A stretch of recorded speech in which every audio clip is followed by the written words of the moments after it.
Hey guys, it's Brad with College SportsCast, and we are presented by the Fanboys, featured on Let's Talk Sports, Sideline Sports, and WSBN TV Channel 30.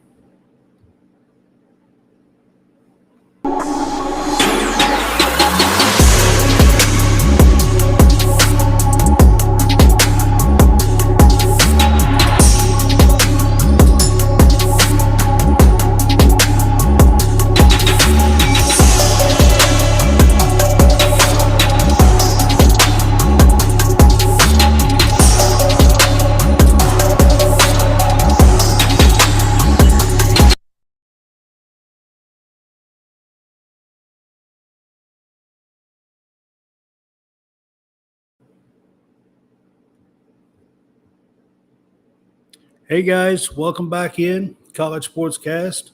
I'm Brad, probably doing this show solo. So this show was supposed to happen on Thursday. I had something come up with my dad Thursday night and couldn't really make the show. So I debated whether or not to do a show at all and just end it on Tuesday night. But I really wanted to talk about the College World Series finals that's going on. And it's such a great series. So I wanted to join in today, and I kind of done this at the last minute. So it's probably just going to be me. But welcome to College SportsCast. I am on location at Bluegrass Brad's because that's where this show is being filmed. I am closed on Sundays, but I am on location at Bluegrass Brad's, and we are now sponsoring College SportsCast, the Fanboys, and Greenville Sports Media. So welcome in, guys. I'm going to get the show kicked off and get started with our link tree. I'm going to get this pulled up here to the right of the screen. You can see our College SportsCast link tree page there, and there is a QR code. You can scan that QR code, go straight to our link tree page for College SportsCast. It will take you to all kinds of stuff, our YouTube and our Facebook, and it'll take you all over the place. But I did add something new today that I want to tell you, and I'm excited about. We have started a Patreon for College SportsCast. You can get benefits. You can get shout outs here on the show. You can get exclusive polls and images and posts and material. And if you get the Gold Casters tier, you can be a part of our private Discord community chat with me and some of the others that's on our show or part of the Fanboys. So I want you to check that out. It's at the very top of the link tree. You can scan that QR code to the right of the screen and go to our link tree page. It'll take you straight to, there is a link at the very top of the page that'll take you to our new Patreon page and become a silver or gold caster. We appreciate that. I'm going to leave that up on the screen for just a few minutes here. You can also check us out on Linktree /College SportsCast. Who's on with us? Bodkins is on with us. What's up, Bodkins?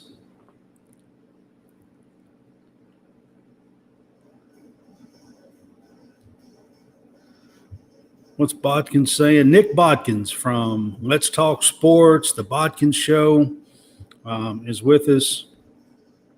It was an incredible game last night between LSU and Florida, and that's about what I'm going to get into.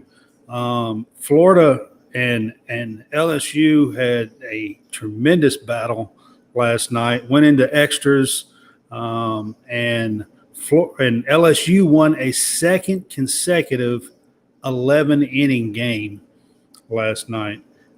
So Bodkins is right. That was an incredible game last night. I appreciate you being on with me, Nick. I appreciate that, man. So I'm going to leave the link tree up. You can find our Patreon page. It is brand new at the link tree page there. It's at the very top. So I'm going to get the show started out with, because I missed Thursday. I was going to talk about this on Thursday, but so LSU faced 3 straight elimination games before last night's game. They had gotten beat by Wake Forest, and then they had to play Tennessee, and then beat Wake Forest twice to even make the finals. And they did all 3. They faced back-to-back days, Tuesday, Wednesday, and Thursday, with Wake Forest being the number 1 overall team, the number 1 overall seed. And they faced elimination 3 straight days. Didn't pitch Paul Skeens until Thursday. I thought they might go on Wednesday, and I have a few friends, one that's been on the show here with us, that was a pitcher for LSU, that does the 60 feet, 6 inches podcast, LSU podcast, Chris DeMoy, and he was a pitcher on the 97, 98 championship teams. I think that's the 2 years, back-to-back years. I believe it was 97, 98. If I'm wrong and somebody jumps on here and tells me I'm wrong, it could be 96, 97. But I believe it was 97, 98. But I'm not an LSU fan. I'm a Kentucky fan, but I am a sports fan, and I try to keep up with everything. But sometimes, 25 years ago, something like that kind of slips through the cracks. But so LSU, they have one heck of a team, one heck of a lineup. I really thought that Wake Forest and LSU was probably the 2 best teams in the country. They had to face in the semifinals. And LSU had to overcome a deficit in the series and had to win 2 games straight after beating Tennessee for a second time, and knocking Tennessee out on Tuesday. They faced Wake Forest and had 2 just really stellar games. I want to talk about a few of their players. I mean, Ty Floyd, and I'll get to him what he did last night, but he pitched on Wednesday, I believe. Maybe it was Tuesday against Tennessee, but he pitched one of those 3 elimination games, either the first or the second one, and was lights out with them, had 10 strikeouts in about 6 or 7 innings, kept them in the game. And LSU's lineup is a terror. I mean, honestly. So I'm watching last night's game. Tommy Tanks, when Dylan Cruz is on base, who bats in front of him and is one of the best hitters, is probably going to be the first or second pick in the MLB draft coming up. When Dylan Cruz gets on base in front of him the entire season, nearly 70 games, Tommy Tanks is batting .680 with Dylan Cruz on base. I want that to sink in for just a few minutes. .680 is what Tommy Tanks is batting with Dylan Cruz on base for the season. I'm not talking about a sample of, 3, 4, 6, 8, 11 at bats. That's not what I'm talking about here. I'm talking about for the entire season, 70 games, and he is hit in front of him every game. That's an amazing stat, and I just wanted to throw that out there. But so LSU had to come back. Even in those elimination games, they had to come back. And the one before on the second, Beluso our Beloso, who was the hero last night, and I will get to, actually hit a big home run. I believe it was in the second to last game in the against the second game against Wake Forest that he hit that bomb on. And then in the final game, Tommy Tanks, Dylan Cruz gets on base, and Tommy Tanks hits an 11th inning walk-off home run to win 2-0. This was a 0-0 tie, 11 innings, pitching battle, two great teams, two great pitchers. And LSU wins 2-0 in the bottom of the 11th and advances to last night's game. So I wanted to start with that. Last night was the beginning. I said Friday. I got that totally wrong. That was Saturday night. I'm sorry, guys. If you're on there, I will. Here. I got to change that. That wasn't Friday night. That was Saturday night. Whoops. My bad.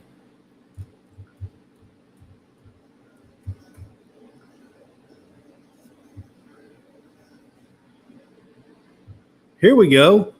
I'll get it right in a minute. Saturday night.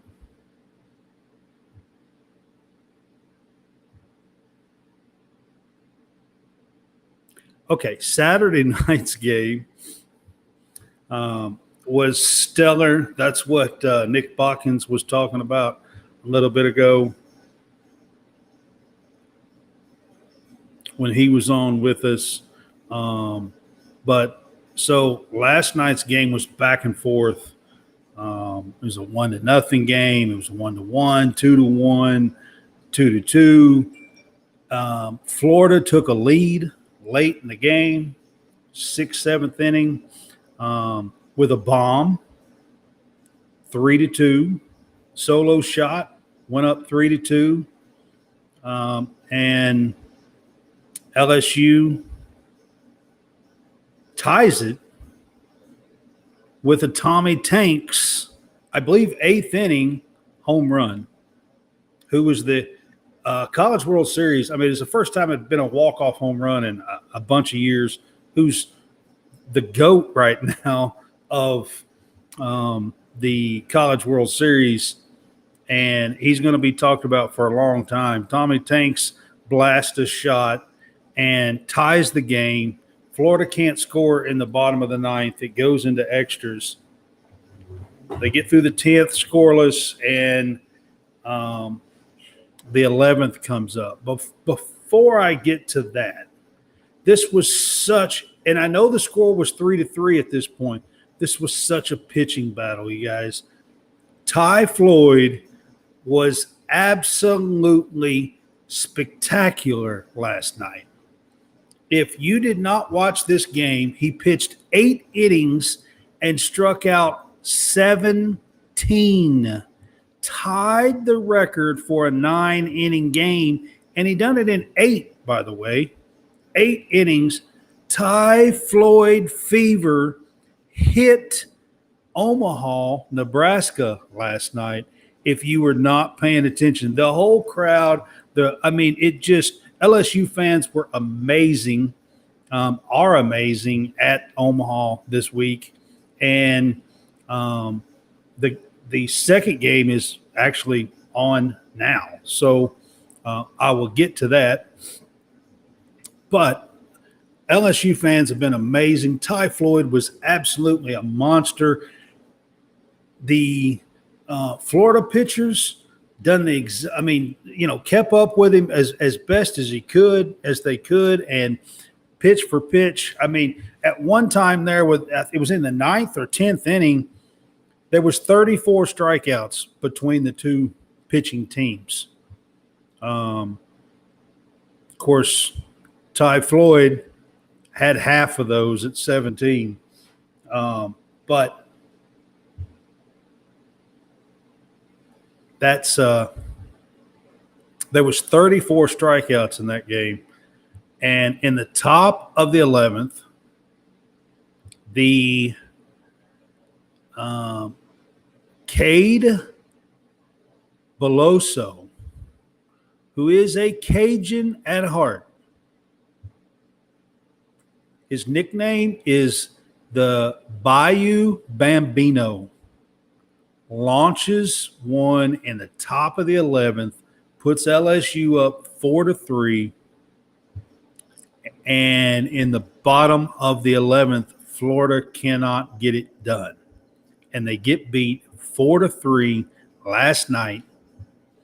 And it was an amazing game, an amazing atmosphere at Omaha, Nebraska. Like I said, LSU fans are, all out. They are filling the stadium. It almost feels like a home game.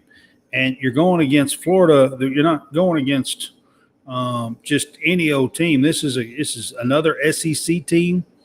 Florida beat them in 2017, 2-0 in the finals, by the way, in 2017. This is a rematch of the 2017 College World Series final between LSU and Florida that Florida won 2-0 in 2017. LSU is trying to return the favor here in 2023. There was no tournament in 2020. It was knocked out because of COVID. So that's the only year in between that there was not a tournament. But these games, I'm telling you, the names that I threw out with Dylan Cruz and Cade Beloso and Tommy White is his name. His nickname is Tommy Tanks. And, he is flat killing the ball in big moments here in the College World Series. I hadn't even mentioned Paul Skeens yet. Paul Skeens was the winner in one of those, the Thursday elimination game. He was the one that 0-0 tie. He's not pitching again today. There is a chance if the series goes to tomorrow that Skeens would pitch tomorrow. It would just be with 3 days rest. So we'll have to see what that does for Skeens. He pitched on last Thursday on 4 days rest. So if he pitches tomorrow, it'll be on 3 days rest. And I'm kind of interested to see how that plays out, because throughout the entire season, Skeens got 6 days of rest. So he went on short rest on Thursday, 4 days. And now there's talk that he may pitch some tomorrow, which would be 3 days rest. So we'll see how that goes. We'll see how that works out. I'm not exactly sure what that's going to mean. We'll see how that plays out. So then we're going to get to today's game. Today's game is currently going on. It started at 2. I came on at 3. We're in the third inning, and Florida is already leading 7-3. I have not been watching this game, all of it, so I'm not 100% sure what all has gone on in this game, but I will look and I will check for you guys. So it is 7-3. Florida can hit the long ball too. That's how they've got to where they are. Their top 3 hitters in positions 1, 2, and 3 have not hit well. We're talking like 150 or something in the College World Series. But the Langston has 6 hits, and 5 of them are the long ball. So he has 6 hits in the College World Series, and 5 of them are the long ball. And then I'm going to get to Caglione. Caglione has been Florida's best hitter. He actually led the college baseball with 31 home runs and 84 RBI, I believe, in the regular season. And he has struggled mightily in the College World Series. Yesterday, he couldn't lay off the high heat. Matter of fact, that was a whole lot of Ty Floyd's strikeouts yesterday, was because Florida could not lay off of the high heat. 96, 97 miles an hour. And it was, sometimes at their eyes or above, but sometimes at their eyes, and they couldn't lay off of it. And Caglione is one of them. And like I said, he's been the best hitter in baseball throughout the whole season until the College World Series started. If Florida's going to win this series, they have to have production from Caglione. He cannot look like he did yesterday. That is just, there is no ands, ifs, or buts about it. They have to have production by Caglione. And I'm trying to look and see. So it looks like Caglione singled to center and scored 2 runs in this game.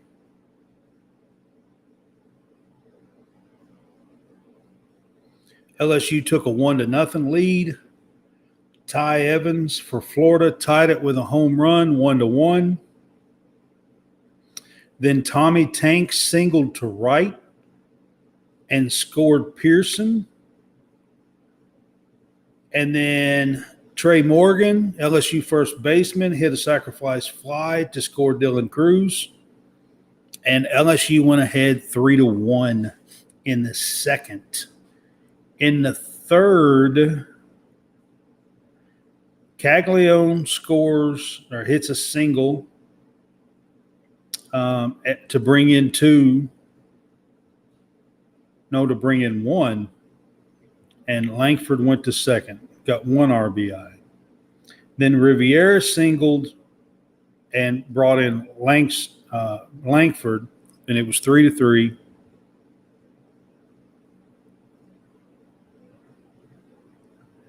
And then Ty Evans hit a grand slam, his second home run of the day. Wow. That's how it's 7-3. Ty Evans has 5 RBI, 2 home runs, and 2 in 3 innings. I'll see how many at-bats. 2 at-bats. He's 2 for 2, a home run and a grand slam, 5 RBI. I told you they could hit the long ball. That's where they're at today. I just wanted to say the Caglione cannot not show up. He did get a hit today. He drove in a run. Before the College World Series, he was batting like 360 something or 370, and like I said, had the most home runs in college baseball. Also had like 84 RBI. I want to say that was either leading or the top of the leaderboard. I know there was a guy that had 87 the other day, but that might have been a few in the College World Series. But just looking at this, so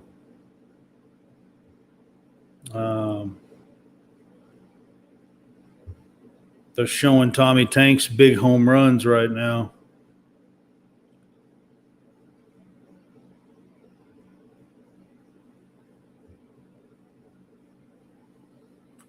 He's been a beast, a monster at the plate. Absolutely.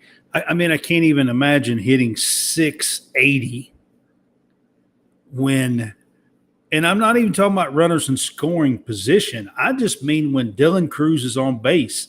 I'm talking walks, when he walks, when he gets hit by a pitch, when he gets a single, just when he is on base. Tommy Tanks is hitting 680 for the season. That's unbelievable.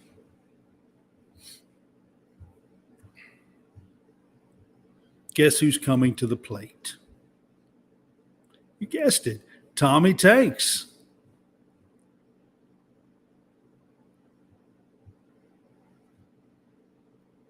All right, so the SEC, hands down, you got LSU and Florida in the finals.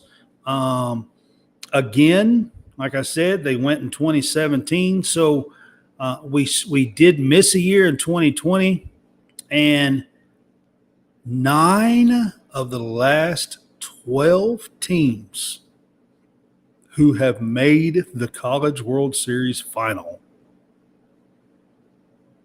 are SEC. Wow, Tommy Tanks hit into an inning-ending double play.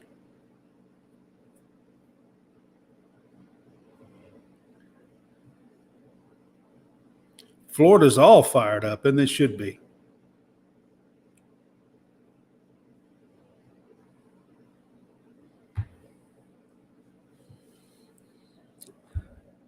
Still leading 7-3. Anyways, the SEC has been absolutely dominant, winning. The winners have been, SECs. Last year was Ole Miss. The year before that was Mississippi State.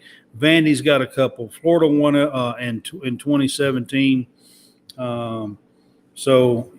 You look at the SEC, like I said, 9 of the last 12 teams, 14 of the last 15 College World Series has had at least one SEC team in the College World Series final.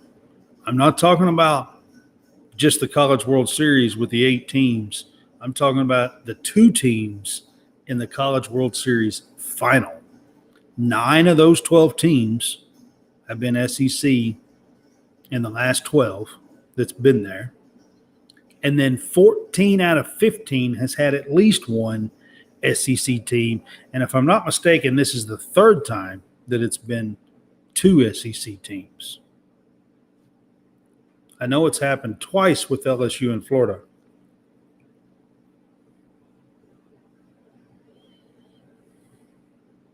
And I'm trying to think, it happened one other time, I'm pretty sure, but I can't remember. I've seen it. I've seen the stats, but I can't really remember. All right, so before I take it down, I've got my Linktree page up there. You can scan that QR code to the right of the screen, and that will take you straight to our Linktree page. That page is all of our links in one spot. And you can go to our YouTube page. You can go to our TikTok. You can go to our Facebook page. You can go to our Apple, our Spotify. You can go to our True Victory. Our Reaper apparel is on there, and that is the shirt that I am wearing. Time Wasted is Time Lost is the name of this shirt. And this is Reaper Apparel Company. You can get a 10% discount by clicking the link on there. Also, we have something brand new on there. Our Patreon page is on there at the very, very top. You can become a silver or gold caster each month, and you can get some cool benefits like a shout out. If you're there 3 months, you can get a cool decal art. The artwork that you see to the right of the screen, you can get a cool decal. With a gold caster, if you're there 3 months, you can get a cool t-shirt with that. And there's lots of other things like our private Discord community chat. private polls, exclusive content there straight on our Patreon page. But you have to subscribe, and we would appreciate you becoming a caster, either silver or gold. And check it out at our Linktree page, and to the right of the screen. All you got to do is scan it.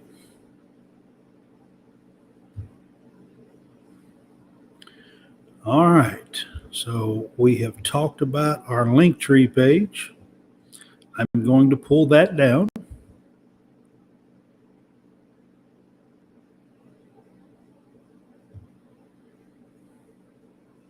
And then I'm going to talk about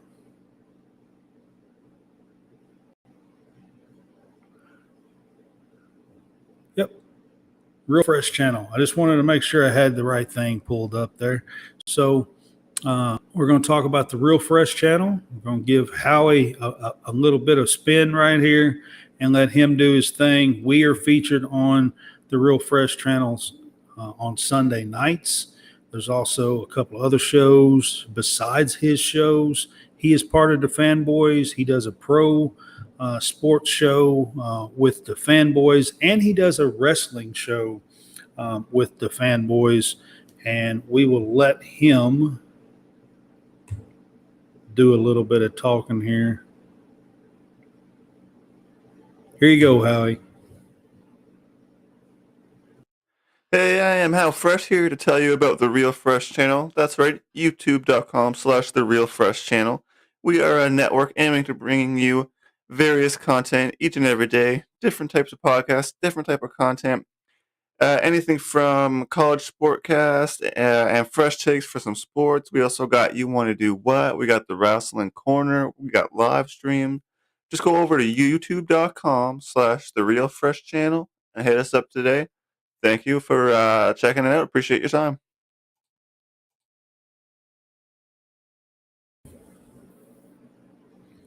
All right, guys, that was Mr. Howie Fresh from the Real Fresh channel. And y'all hit him up and check out his page and his content. Got a great YouTube channel with lots of different stuff to check out. Great friend of the show and to Fanboys team member.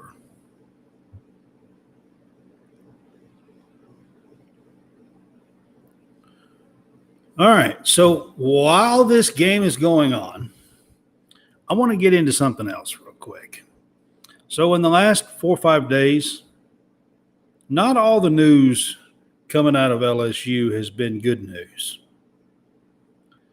So the basketball and the football programs both got put on 3 years probation this past week. Basketball. Let me get to basketball first. Basketball is the Will Wade situation. They fired Will Wade. Not end of this year, but the end of last year. Actually, they fired Will Wade and have put together some sanctions, but they still got put on 3 years probation. Will Wade got a 2-year show cause by the NCAA, and he received a 10-game suspension.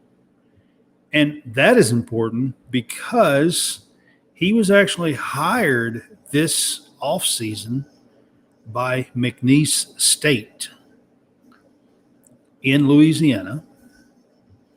And I'm not sure how that situation is going to work out. With him having a show cause, he can't recruit. There's so many things that he can't do. So I don't know. It really hampers. I mean, he can't talk to anybody. He can't do anything with this show cause. He can't recruit. So I'm not exactly sure how that situation is going to play out for McNeese State, but for LSU, And their basketball program, they get a 3-year probation starting this year. They are put on 3 years probation. And, we're going to see what happens. They got a new coach down there this year. It was a struggle year. They started out really well and got to the SEC and just could not hold their own in the SEC. They wound up going 14-19 this past season, which is a terrible, terrible year for LSU. You can see in the College World Series now, LSU is used to great winning teams, good teams at least, and they won the women's Final Four with Angel Reese. They are set up to return with Angel Reese this coming year. They've got probably the best team in baseball. We'll see how this turns out, but LSU and their athletic program is top notch in almost everything they do. Golf, even. I mean, honestly. So, getting a 3-year probation for the basketball is a huge, huge deal. And this stems from benefits that Will Wade got caught on wiretaps, making statements, several different statements.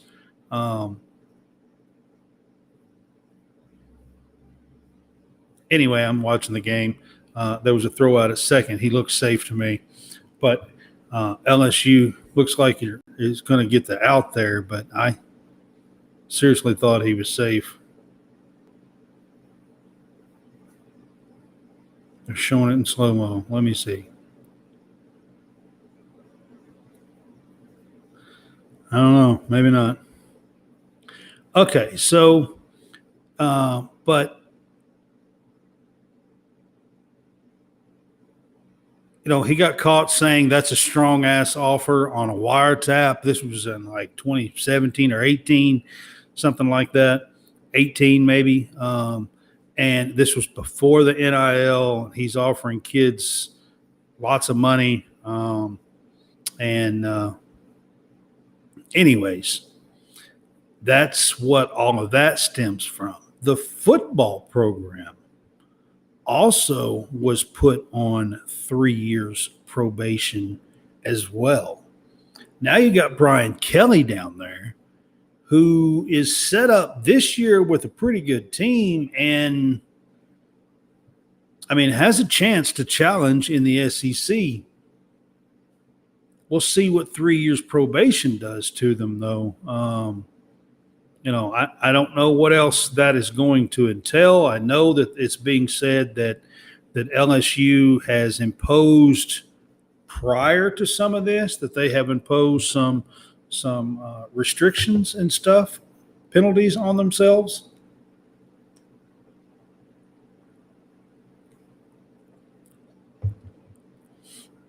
Excuse me, I needed a drink. I'm doing a lot of talking.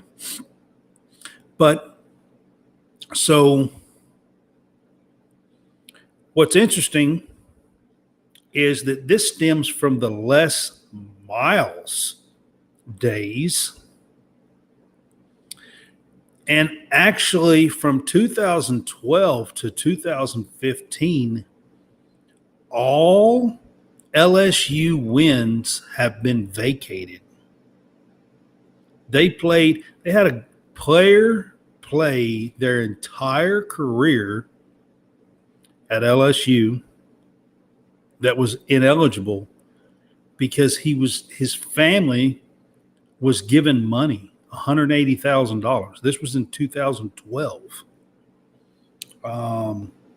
So, we're talking 11 years ago, way before NIL. It was over $180,000 worth.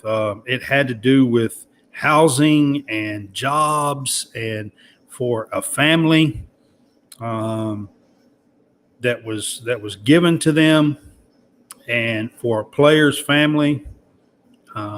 He was a lineman. I can't remember if I seen his name.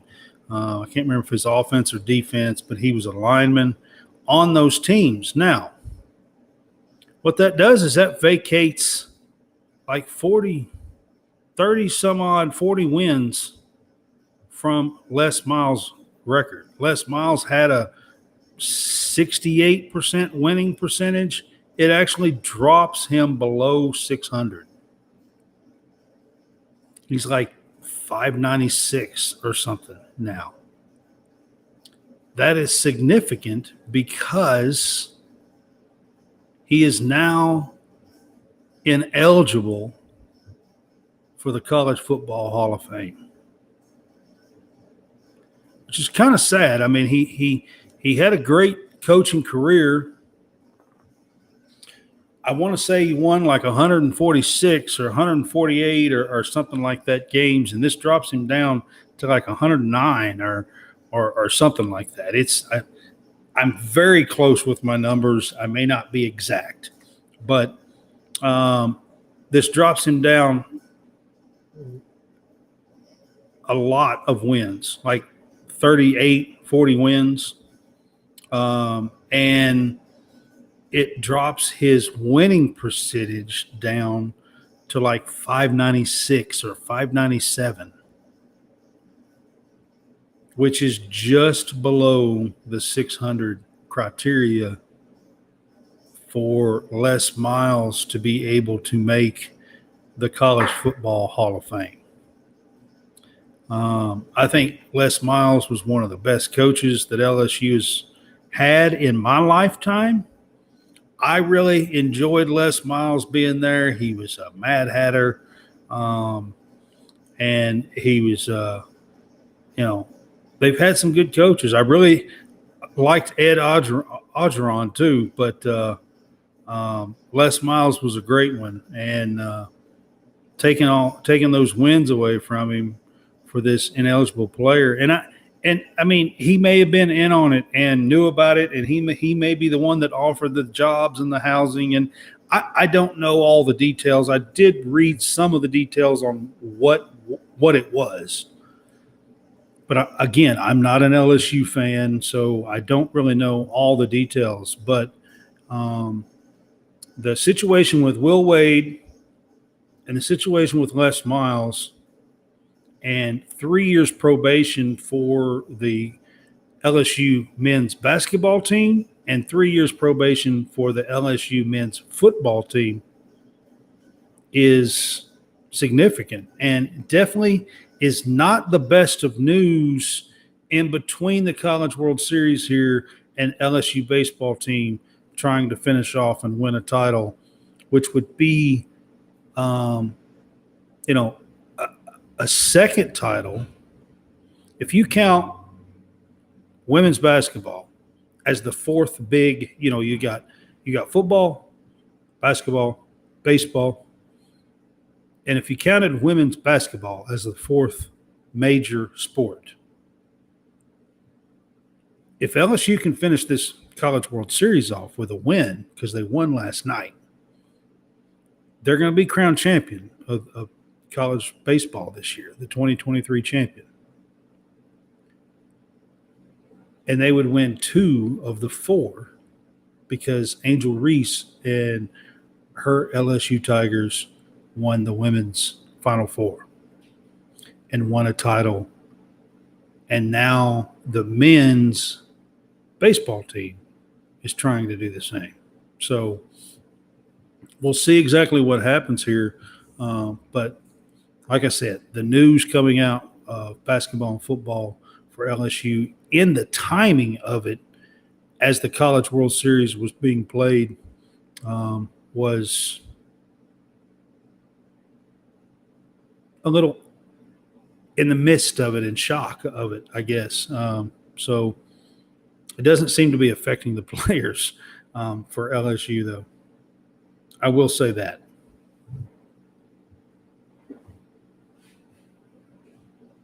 It certainly doesn't seem to be affecting them. All right. In the grand theme of things, we were talking about Will Wade, and he got a 10-game suspension and a show cause So, Penny Hardaway with Memphis this week was also hit with a suspension. He got a 3-game suspension to start the season off with this year. And that is recruiting stuff from like this past year. And this is the second time, and I want to say out of 4 years, maybe that he's been there. Maybe this will be his 5th, but this is the second time in like 4 or 5 years that he has been hit with a recruiting penalty. He got hit with one over Wiseman, James Wiseman. And this is the second time that this has happened. And this one was, he done it in a dead period or something. You're not supposed to be able to talk to kids at certain times or whatever. And he just done it anyway. And he gets what I consider, especially since this is his second time of having recruiting violations. The last time it was over some money, I believe, with Wiseman.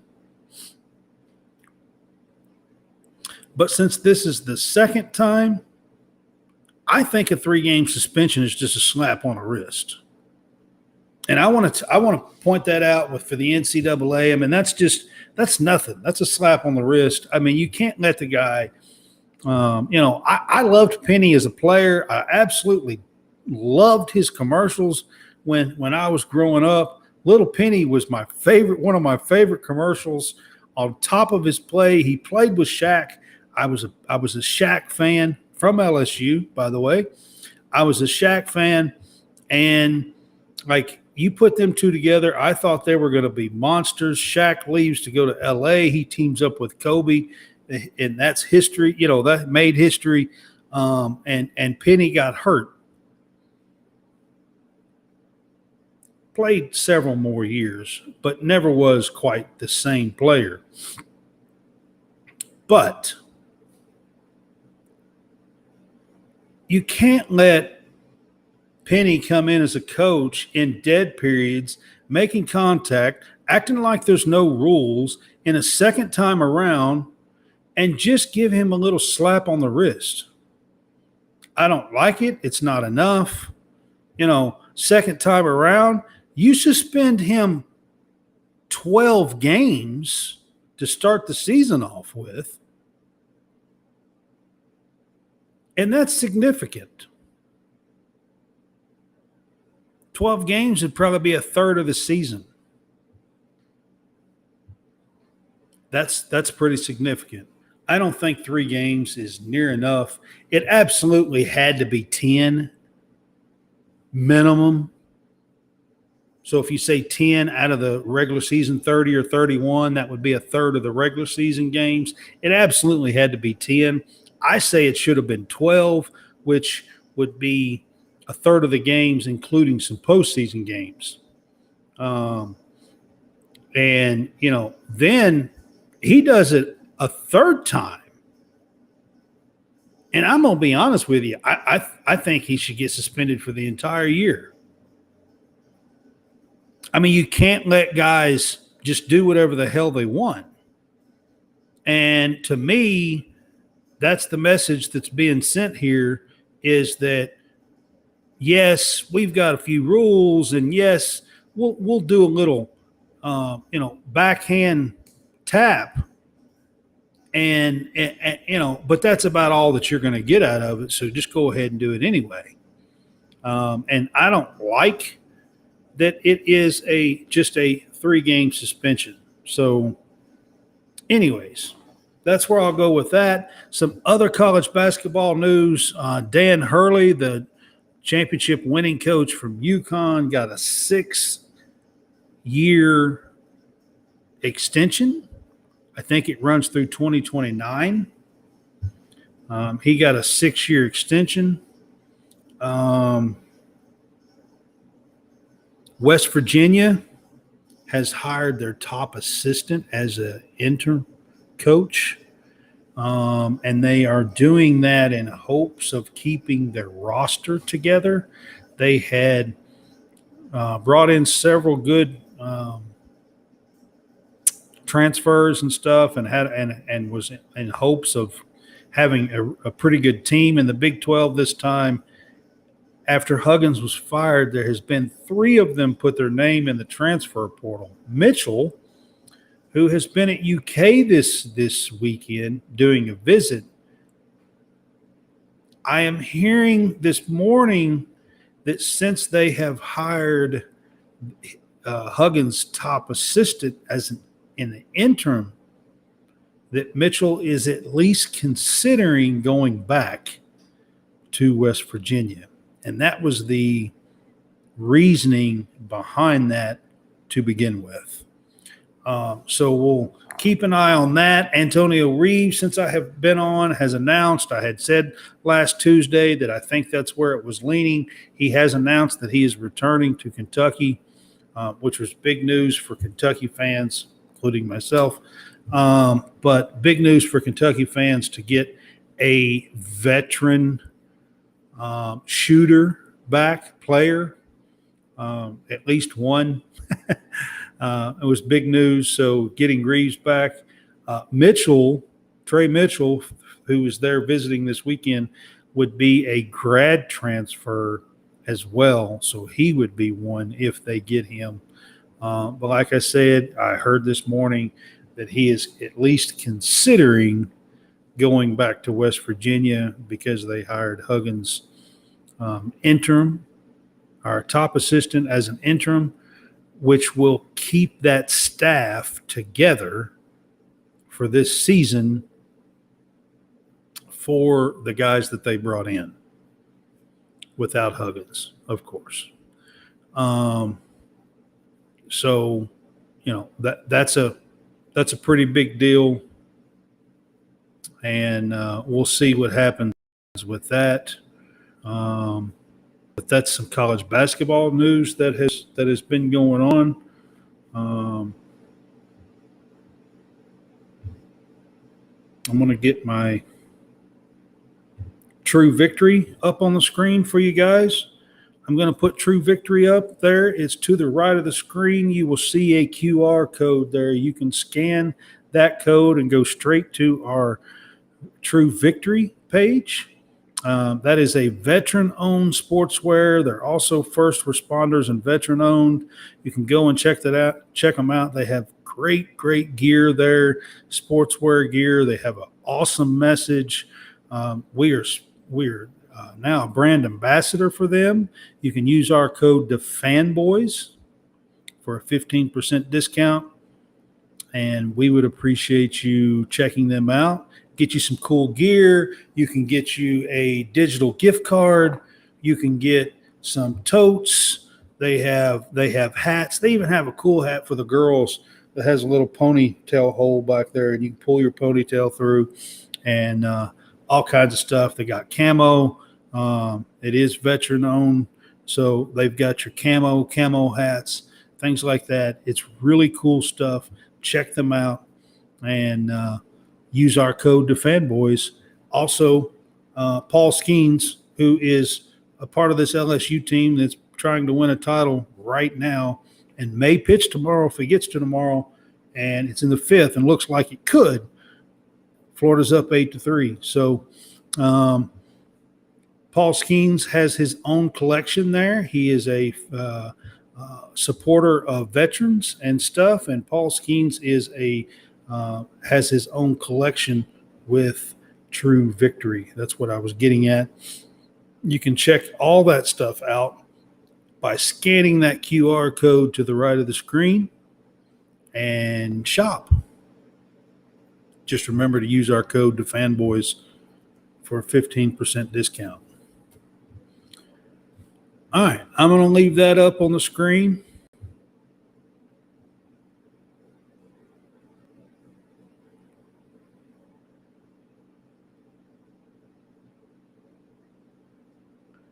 And go back to updating you guys on the baseball game that's going on. So Florida scored again in that 4th, made it 8-3. They're talking about Ty Evans. He hit 2 shots. One was over 420 some feet, and one looked like just went over the fence in left field. And he is at the plate now, I believe, for his third at bat. Home run and 2 grand slams. He's had a great game. Florida is up 8-3 in the 5th, and I'll give you an update before I go off the air today.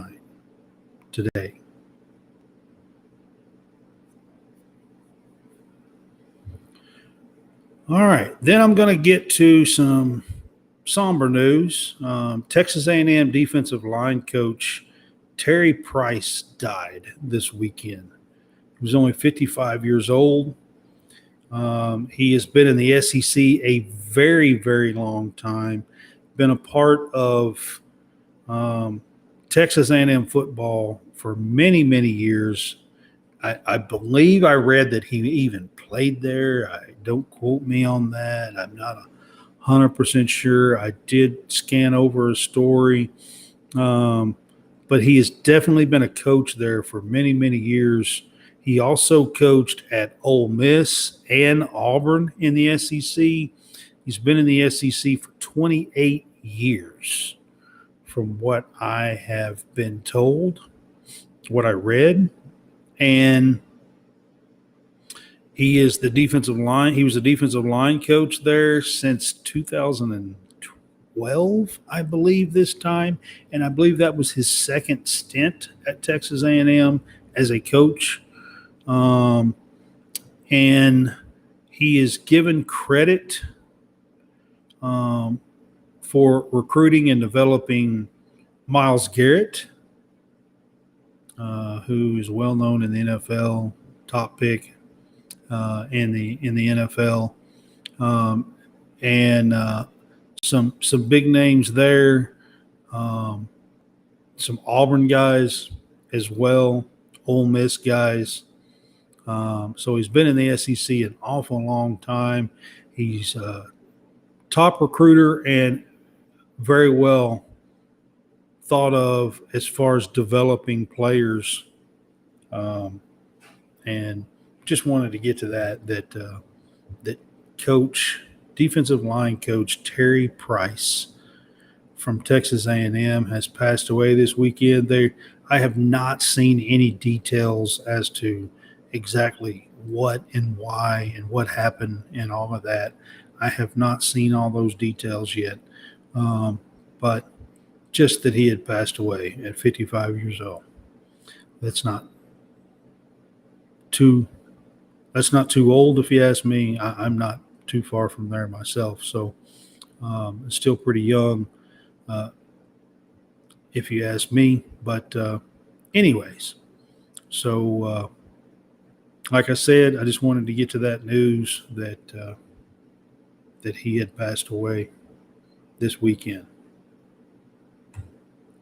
Then I'm going to get to some other college football news, and we'll kind of wrap this up today. But the other college football news, I mean, just some odd and end stuff that's going around. Deion Sanders had some surgery on that foot of his. You know, there's talk, and I don't know that that's what will happen, but there's talk that he may have to have that foot of his completely amputated. And I'm not exactly sure if what I've seen is he had some kind of surgery over the weekend for blood clotting issues, is what I thought I read. So I'm just saying, keep your eye out on, keep him in your prayers or whatever for Deion Sanders. There's just been a ton of talk of what's going on over there in Colorado this year. But you hate to see Deion, who had already had some toes amputated off of that foot last year, still struggling, still having some issues. And I read that it was some blood clotting issues that they were trying to clear up with this surgery. So that's one thing that I wanted to talk about. Recruiting is going crazy right now, of course, and so um, Ohio State got a couple of big guys over the weekend. Notre Dame has been racking up some really great kids and on the recruiting trail. Florida and Napier has done a pretty good job raising them up to top five in the 2024 class, setting recently as a week ago or so. I haven't looked. But there's some really good recruiting. Kentucky signed, or not signed, but had 5 players committed this week, including a couple of really high 3-stars and a 4-star, a 5-star kicker. We'll see what that means. But so recruiting is heating up in 2024 over the summer. There's been a lot of recruiting camps and stuff like that. So that's one thing that I definitely wanted to talk about with the college football news. And I know that I wanted to talk about Deion Sanders.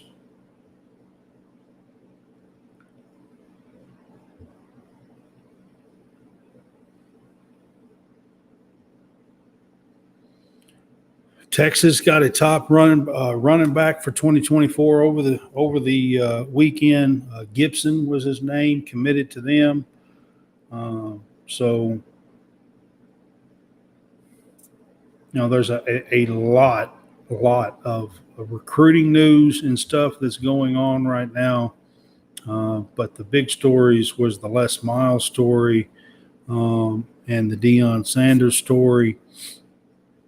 So I think I've got that covered for you guys. I will go back one last time before I jump off the air. I will go back to kind of update you guys on the College World Series that's currently going on.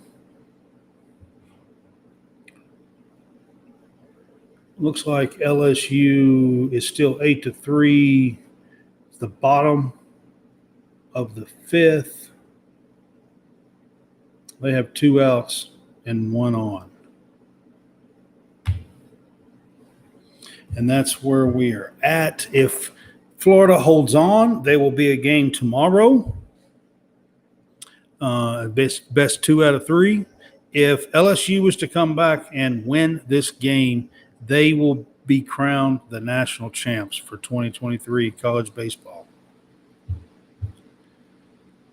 To the right of the screen, I got our True Victory page. Go check them out. True Victory is a veteran-owned sportswear. You can get all kinds of cool gear there in colors and your team colors. You can also get camo and all kinds of other cool stuff there. So check them out. Use our Fanboys code there.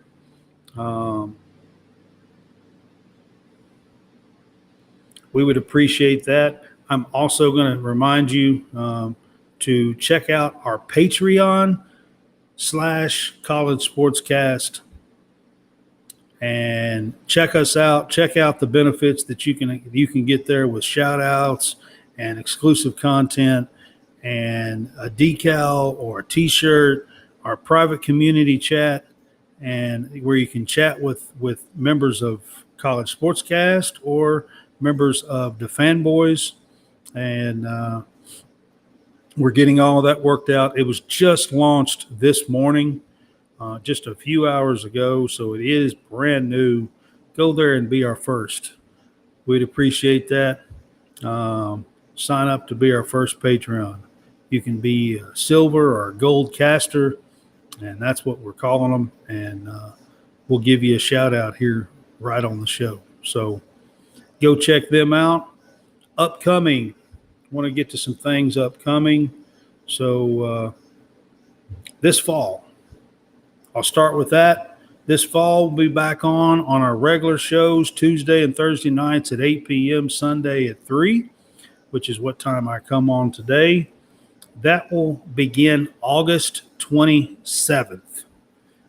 That will actually be the Fanboys kickoff show. All of us are going to come together. We're going to do a great kickoff show, season golf. So be paying attention to that. That's going to be a huge kickoff thing that we're going to do here for the Fanboys. That's going to begin on August 27th. That'll be our season 2 kickoff. In the meantime, Tuesday, 2 days from now, 2 nights from now, we will come on and close out season 1. It'll be episode 124. I know Jason Harrison is going to be with me that night. So I know I will have a partner with me that night. Jason's going to be on. We're going to close out the College World Series. We're going to help crown the champion, talk about the game that ends here and a possible game tomorrow. And we're going to close out the season after covering college football, college baseball, college basketball, and college baseball, and crowning a champion in each sport, doing 124 shows. So that's where we're going to be at. We're going to close the season Tuesday, June 27th, 8 p.m. Central Time will be our final season 1 show. Then we're going to take a few weeks off. It's not going to be long. And we're going to be back July 16th through the 20th each night for 5 straight nights. We're going to call that our summer series. We're going to begin July 16th. We are going to recap Global Jam. Kentucky basketball is going to Canada, and they are going to play as the USA team in Global Jam. And we're going to recap that tournament. They're going to crown a gold, silver, and bronze medal for that. And UK is hoping to get the gold, of course, up there in the Global Jam. And we're going to recap that tournament Sunday night. It'll probably be late. It'll probably be about 8 o'clock or so. And each night about I don't know the exact times yet, but each night, Sunday is going to be Global Jam. Monday, Tuesday, Wednesday, and Thursday we're going to be covering SEC Media Days and the teams that are lined up for that day. We're going to cover and talk about SEC Media Days all week long from June 16th to June 20th, 17th through the 20th for the SEC Media Days. So that is our summer series. And then we're going to take some time off again and start back up August 1st. 1 a week on Tuesday nights. 1st, the 8th, the 15th, and the 22nd. We're going to do the Power 5 conference breakdowns, preview, analysis, schedule, and predictions. And then the 29th, we will do the SEC. So we're going to do all 5 power conferences and break them down. We're going to start August 1st with the Pac-12. Then I think we're doing Big 10, then ACC, then Big 12, and then August 29th, we will do the SEC. August 27th is our kickoff show, and that will begin our Sunday 3 nights a week. We will begin it on August the 27th. Season 2 kickoff, the Fanboys. It's going to be a huge deal, guys. You can check out Notre Dame podcast. You can check out Sportsmatic, which is Hopeless Sportsmatic, which is going to be mostly Georgia and SEC talk. And then you're going to have a couple of Clemson shows. You're going to have a Greenville Sports Media show. You're going to have a Furman show. You're going to have a couple of wrestling shows. There's going to be a pro football show that day. There's going to be some betting tips that day. You don't want to miss our kickoff show on August 27th for the Fanboys. And right here, College SportsCast is going to cap the day off for our Season 2 to Fanboys kickoff, August 27th. But as of right now, guys, I will see you guys on Tuesday night, the 27th, June 27th, and we will wrap up Season 1 with a college baseball national champion.